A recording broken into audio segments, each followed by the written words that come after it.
এইটো ঠিক 4 শৰ্টকাট আছে আৰু প্লিজ ঠিক পঞ্চা জাগা না তাতে আছে দেই পুৰা ব্লক আছে যাবলৈ নাপাৰে এইটো সানডে বি সানডে আছে না পকলেন জেসিবি বি পাব না নাপাব কি জান পুরা এনেকাই পুরা গিৰি আছে আইয়া সাবি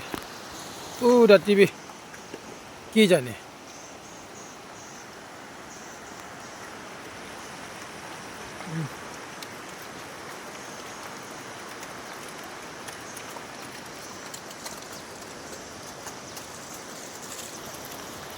আৰু কোনোবা এইটো 4 শৰ্টকাট পালি আইবলৈ থাকিলে না চাউল আৰু নিমখ চব্জি মাছ মাংস পুৰা লৈ কেনে আহিবি দেই গিৰি আছে